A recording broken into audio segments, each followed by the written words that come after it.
All right, so before I get into the storage unit, I want to give you the backstory on me quitting my six-figure job to start my own business. Most of y'all would think I'm crazy, and I get it too, because if I was on the outside looking in, I would think I'm crazy.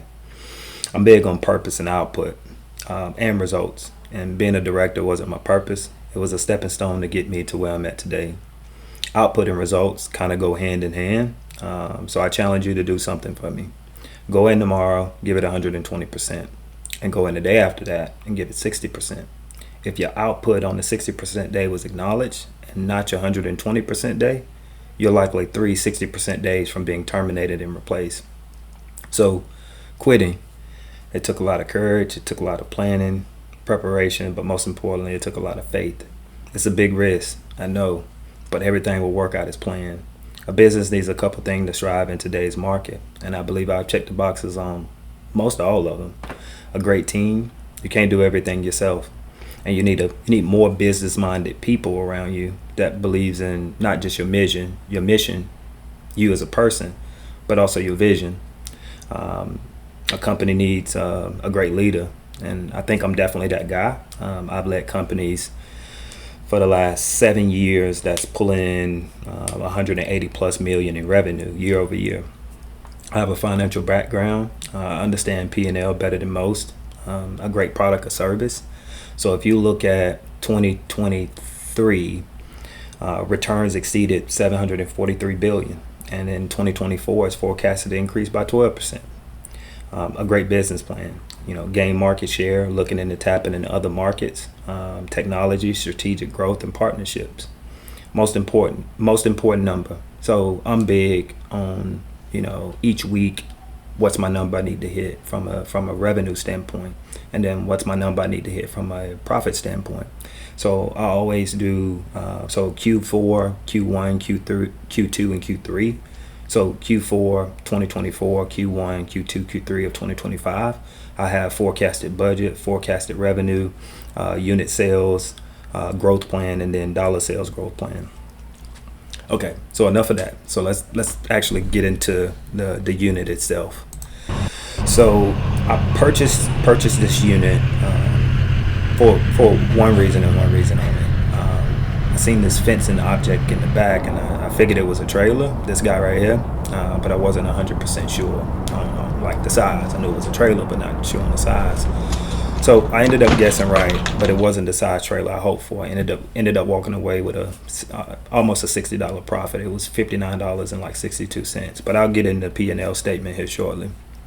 I know on TikTok, the original TikTok video, I think I stated I made $14 and 60 something cent, but I forgot these shoes. That's over here to the right. Right here, and they'll be over here to the right here shortly. I ended up selling them for buy two get one free. And the young lady at the flea market, all of them was a size 8.5, so I gave her a sweet deal on a good bulk of them.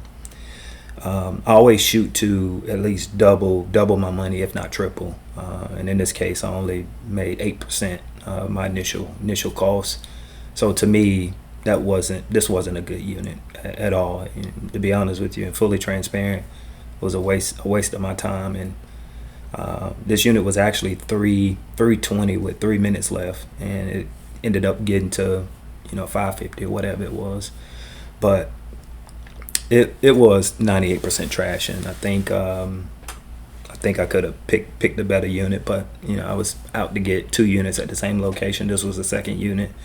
I should have stayed away from it, but it is what it is. So everything that's over here to the right is items that I'm planning on keeping. The fishing rod was a Shakespeare, I think, a Shakespeare open face. I'm a bait caster kind of guy, and I think I ended up giving. I think I gave it away. I think I gave it away. I sold it for $5, but I feel that I gave it away. The guitar I was planning on keeping, but when I start looking at it more and more, it wasn't something that it was basically it was wrecked. It was no good. These purses, they were all fake. I think it was Louis Vuitton, Michael Kors. They were all trash. So what I done was cut them up and throw them away. I didn't want to sell fake purses. The TV that I just walked by with, it was a I think a 30 something inch TV. It was in good shape, wasn't beat up, but it ended up falling over a car pass, which you can't see, and it ended up tilting over and it busted. So I couldn't sell that guy. It's a wash and a dry in the back that didn't meet my quality standards, so I ended up trashing the both of them. Probably could have sold a pair for $60, but 9 times out of 10, whoever I sold them to was gonna call me and ask for to return it because it was just no good. It was rusted. I would have had to paint it, and I just didn't want to take the time to put more work into something that needed to be destroyed. It is a deep freeze in the back, and to my surprise, it was actually in good shape. I cleaned it up real good, and I took it to the flea market, and I think I sold it for $45 or $50. I can't remember. But everything else is trash. Like I said earlier, this unit was 98% garbage, and I'm not 100% sure on why, but I bought a lot of units, and I get a lot of this. So let's get into the P&L statement. So I purchased this unit 1016 for $550. The buyer's premium plus tax is $55, so it's 10% of whatever the purchase price was. The taxes by itself was $44. The unit number is 3112. I always put the location, so my all-in cost was $649. I ended up selling the trailer for $625. I had to buy parts for the trailer, which was $76.38. That's why it's negative. I sold the shoes for $65. I sold a deep freezer for $45. I thought it was $50, but $45. And then miscellaneous items I sold for $50. So my all-in profit was $59.62. And that's it on that one. So on to the next.